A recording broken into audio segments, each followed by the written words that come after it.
speaking, we are a team that it's 2 years old, but most of the people in the team has been in the industry and in the digital showroom project within PVH for pretty much since the beginning, like for 5 years. I've personally been at PVH longer. It's also one of those realizations where like you're the oldest one in the team, even though you're not the oldest one, the older one. You've just been there for the longest. But that's a good thing, right? Yeah, it's a good thing, and also my journey personally is also like never like it's been within the digital showroom for most of the time, but it's also like been in constant change through the organization. I'm very curious by nature, so I really get bored easily. Yeah. So the digital showroom in that way has really kept me for a long time, but that's I think also because it's something that really makes me passionate about it. It's something that I truly believe in. So is that because it's ever changing as well? It's in constant change. I think like even now going commercial in 2020, a lot of the things that we've done that are very PVH or Tommy Hilfiger, Calvin Klein specific, we're also like putting to the test. So we're talking, like whether or not the things that we're doing now that we kind of like think make sense, whether or not they still make sense when you actually put a price tag and put a sort of like a service next to it. So in that sense, if anything, what I love about this job and this product is that it never gets you bored. Yeah, absolutely. So it's interesting because people want to break down silos these days to enable digital transformation, and PVH are certainly doing that, but they are creating new branded departments within their company to do it. Yeah.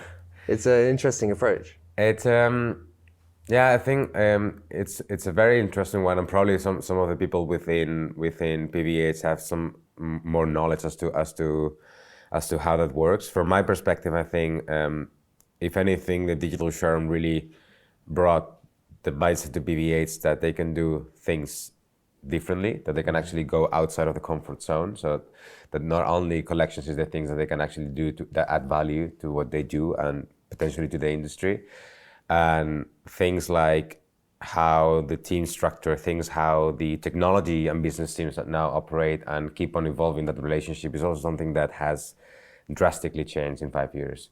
Like from that service mindset where sort of like the business requests something and then the IT teams deliver something 6 months from then, and then it doesn't make sense because 6 months from then everything has changed. Now it's really around kind of like setting this model where like teams are in constant collaboration, and even though there's still silos because big organizations come with the challenge that communication is never going to be completely fluid. But the reality is that at least there's a lot more touch points where I am much more aware of what people are doing across the company than ever before. The thing is that there are some areas that have so much potential and have so much opportunity to not just be kept at PVH, and those are the areas like Hatch or Stitch, where really the kind of like the positioning of us is we need to really create our own entity, our own identity, to make sure that we also can have the ability to build our own vision, and that can really tie into PVH, but we also need to do it in a way that it ties into where we want the industry to be. And that sort of like duality is something that really explains the differences between kind of like being a department or being an actual team that kind of like spin off at some point, and move away. I think that's also something, and technically you could do it with anybody, but with any department. But I think indeed, in some of the areas we do see that if you, our COO mentions very very often that we are in the making of something, and because we are at the forefront in some of what we do, like with the digital showroom, we just need to bring it out there to move people forward. Like if we should not just expect everybody to just drive change. If we actually have the chance to provide that support and that help, I think that's also one of the things that we aim for. Like that, do you like the digital showroom? Then great. Let's actually help you get better at doing wholesale selling. Yeah, is that I wanted to ask kind of what your most exciting part of your role is. That the digital showroom, or are there other things that are really exciting for you at the moment? Maybe for the future as well? I think right now, the most exciting thing is things like what happened yesterday here at PI. It's the fact that I get to talk to so many brands that now we can openly start engaging in conversations with brands that are in different parts of the journey, learn how they do things, show them how we do things, engaging more meaningful conversations where you can actually talk about potential integrations or potential setups where they might actually be interested in the digital showroom. And yes, obviously the digital showroom, it's, I think, kind of like the backbone of all of this, because it's something that gets me really excited every new thing we do. But I think right now is the fact that we have this ability to talk to all these brands. It's for me one of the most exciting things at this point in time in my role. Yeah. What kind of conversations were you having yesterday? Well, yesterday I got a lot of people kind of like coming to me about my presentation, which was a first and was a really positive experience. So that's something that I'm gonna keep very close to my heart, because it was really inspiring to hear people coming to me and talking about their journeys and at least relate to what I was saying. So that was great. But it was also, there's some brands and some people out there that when you start talking, you initially like at the very beginning, you have that click. Mm-hmm. And you start like spiraling around ideas and brainstorm and like potential collaborations, technology ideas. And yesterday with a bunch of them, the conversation like easily went into like an hour long. Yeah. And then at some point, I'm like, okay, I really need to find my team. but that's I think also like what I also really like about these things is that you engage in conversations where you really want to see if the digital showroom could be of value to other brands. But some other times you also find that the value is there, but there's so much more that actually people start talking about what would happen if you do this, how might we actually achieve that goal, and then you start really engaging into that very creative and innovation mindset, and it's just really fantastic. I love it. Yeah.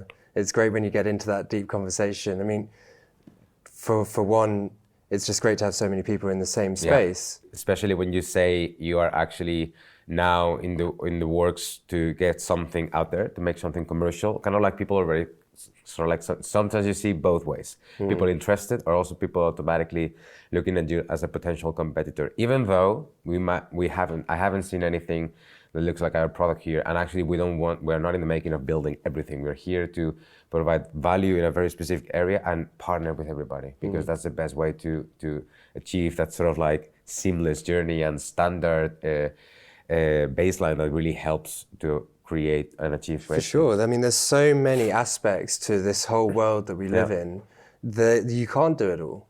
You know, and you shouldn't. No. You shouldn't, because why? And this is something that, from my perspective, is something that only damages the industry. You cannot build an all-in-one solutions and expect people or sell the message that this is actually what really brings sustainability or efficiency into fashion. Because efficiency doesn't come by locking your customers in. You need to be clear about your value, but you need to be open about the fact that an industry like this and companies the size of the ones that we have at PI cannot rely on one single point of failure. Mm. It's just like too big of a risk, but also that doesn't provide that flexibility. So it's also like with some other partners here, like it's really easy to talk to because and other brands, because like automatically we're all in the same page. We're like, I'm not in the making of doing X, Y, Z. I'm in the making of doing digital showroom. Mm-hmm. And this digital showroom doesn't exist in a silo in a fashion company. Fashion companies go through steps A, B, C, D all the way to the end, which means that I'm here to give you value in this perspective, but then I'm also curious to know how can we actually help this to provide value before and after. Yeah. Because that's the only way to actually be open about making really meaningful change in the industry. Not by like just providing something that basically just gets people into it, and if not, then you're screwed. Basically. Yeah, exactly. Because as you say, you're just providing D, and you need all the other letters. Yeah. So you work with all the other people as well. Yeah. And but that's also with Stitch, with our colleagues from Stitch.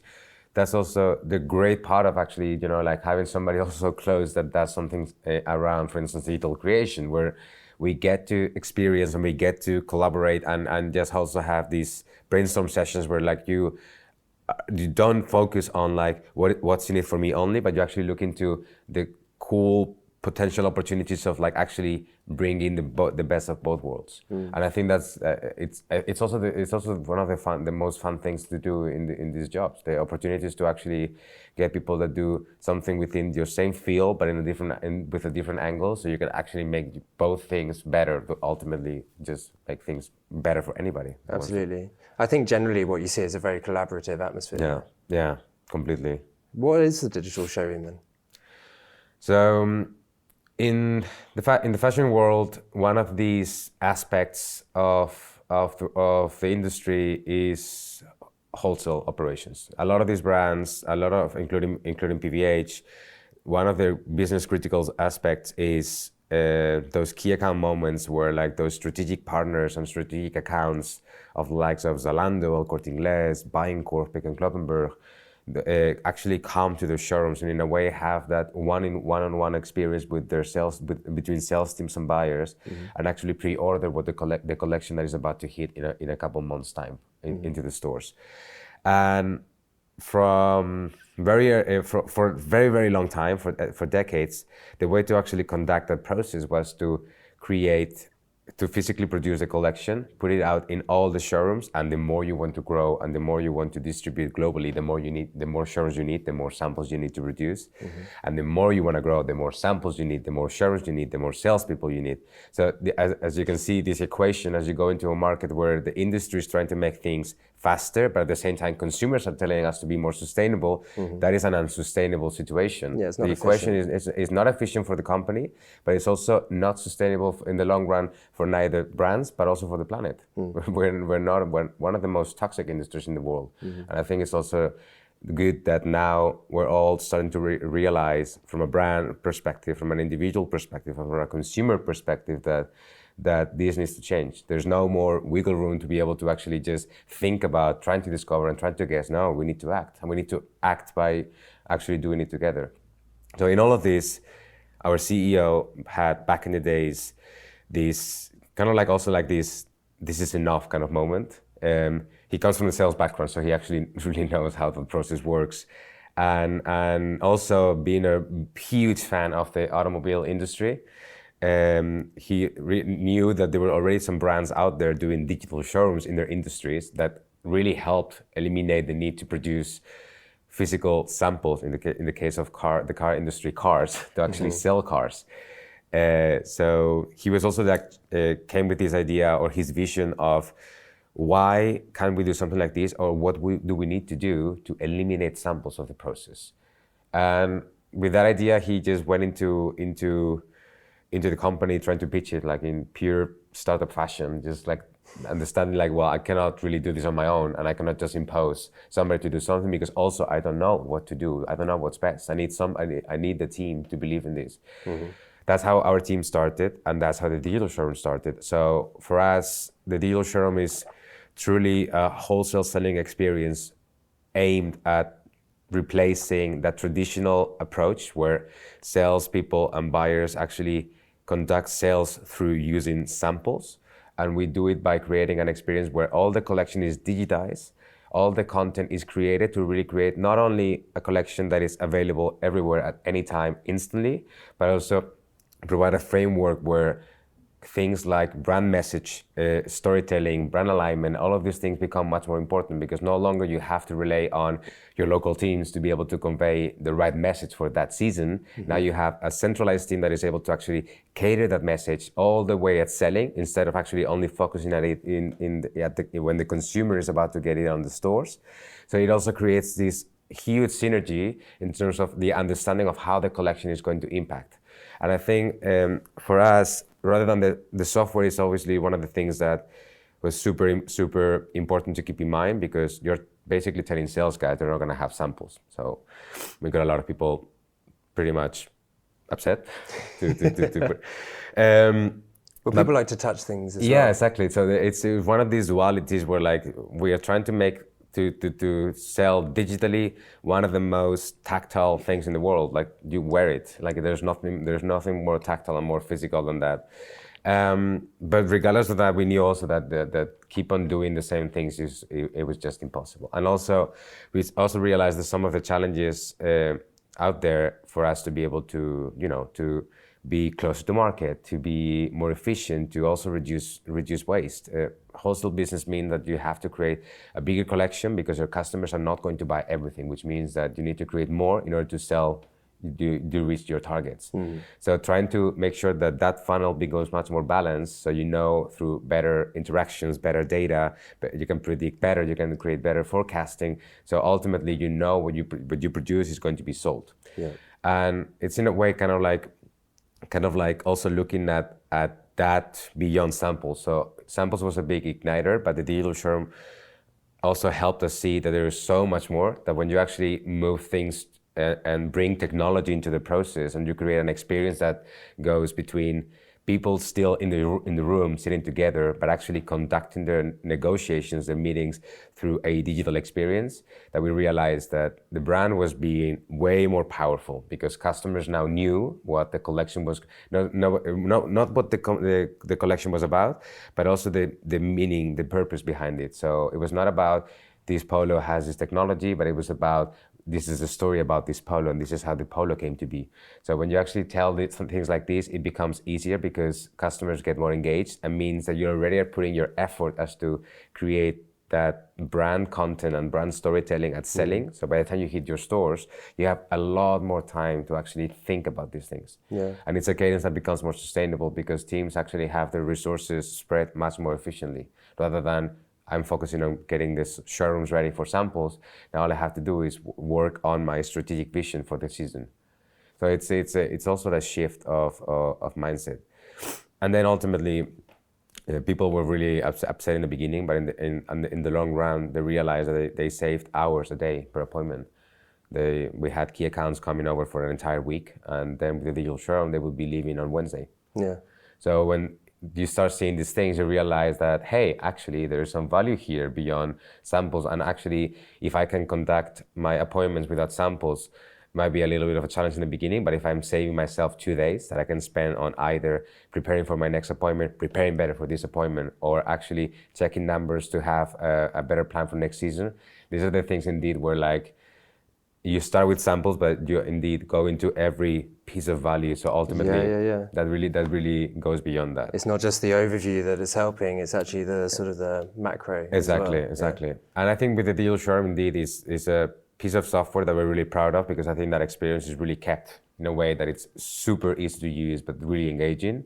But it also is an experience that transcends the software, where like we have a lot of these know-how and transformation mentality, where like in order to implement it, is not just rework an entire showroom, actually bring like a bunch of machines, and then so be it. It's actually indeed like proper onboarding, training, helping teams actually go through change, and it's really taking the software, but really putting it into a space where sales teams actually want to use it, because that is the best way to actually get something from just being cool software into a meaningful driving change force. Absolutely. So yeah. I want to ask about, I guess you still work on seasonal wholesale, right? Yeah.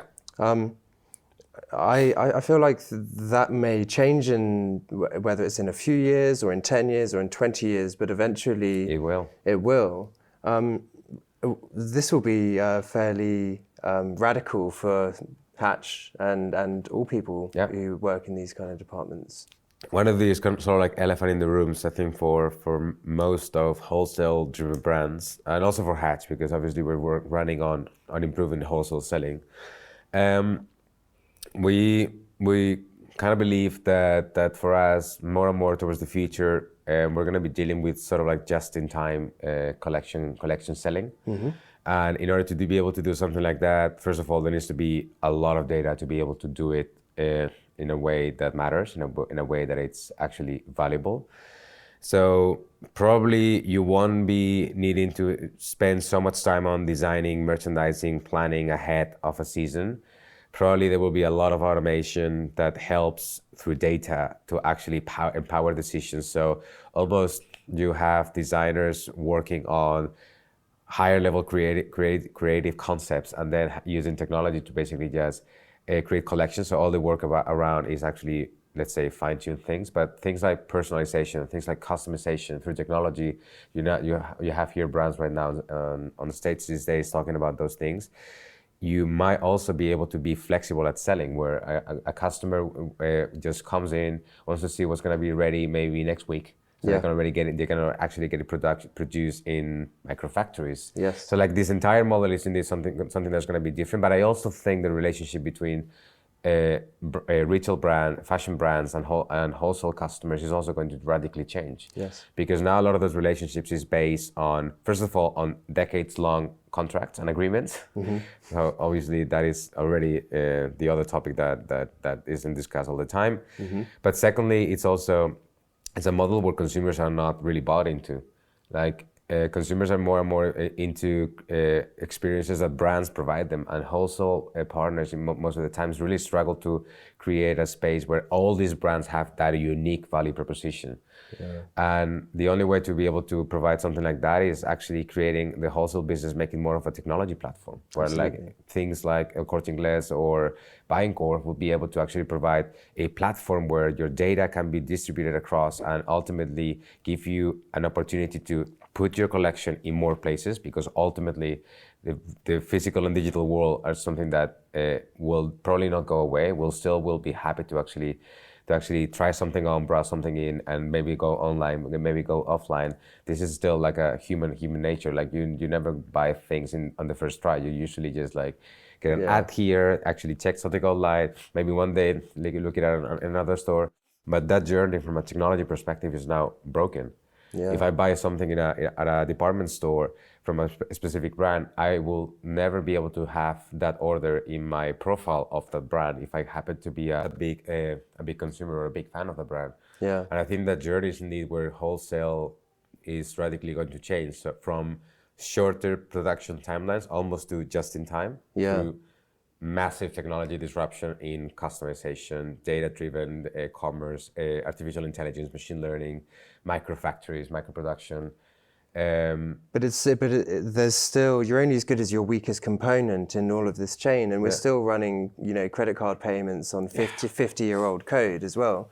And so until, every node in the value chain is up to scratch from a technology perspective, we won't be able to enable this kind of thing where if you bought that lovely jumper in wherever you bought it from, and it goes onto your credit card, and therefore that transaction code then goes onto your account from that store, or into maybe a general apparel account that you'd have on your on your profile. These are the kind of things that would enable it from a consumer perspective. I know that you're focused on wholesale, obviously, but these are the interesting things that can come around. Yeah, that's true. But I think also, and that's also what's becoming really interesting about these things, is that by being closer to market and by reducing sort of like the gap between brands and consumers, which through history has always been your wholesale production, by shortening that gap, that also means that the consumer's voice becomes way louder. And the closer you get, the louder it becomes. And also consumers are also becoming much more powerful as to driving decisions in brands than before.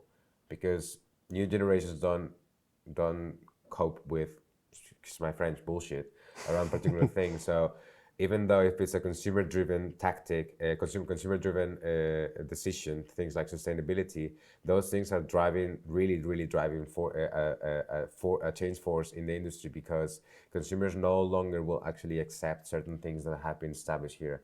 So technology indeed might need time to catch up, but I think also one of the good things about the current setup is that it's only going in a space where consumers are having more and more a voice, and that voice is ultimately what drives money, what drives revenues. And when you're talking of things like that, it's something that ultimately makes people push forward faster and harder. Yeah, for sure. So, and there's obviously a lot of other sort of like trends that go beyond the industry, the fashion industry, but indeed, I think consumers will probably also help shape more and more the wholesale business. Yeah. Because I think they've already been doing it a lot, and I think they will keep on doing it. And I think that would also be sort of like the driving force that will help a lot in terms of getting customers, technology providers up to speed. Yeah. Well, it's a two-way street, isn't it? You're influencing them, and then they, kind of waves at you back as well. And I think it's also, I think more and more they're asking for that transparency, and I think more and more it is being given to them, but there's still areas that we can do a better effort as to explain how those processes work, because the more, and for instance, you had teams here yesterday showcasing how they actually produce denim. That's complete circular denim. Yes. That level of transparency at scale drives change in the industry, because consumers see what needs to happen in order to get something, in order to actually wear something. And the more they know, the more their requests change, the more they request it to be fair, the more they actually don't end up buying your product. And the more these things like this happen, and the more they keep on happening at a larger scale, the more the more also from our end is we are in need to actually provide that value. Yeah, Because for otherwise you die. Otherwise you will not be in the competing. Yeah, absolutely. Alvaro, it's been fascinating to chat to you. Thanks so much for joining. Thank you. Nice Thank you for having me. Cheers. Everybody get up.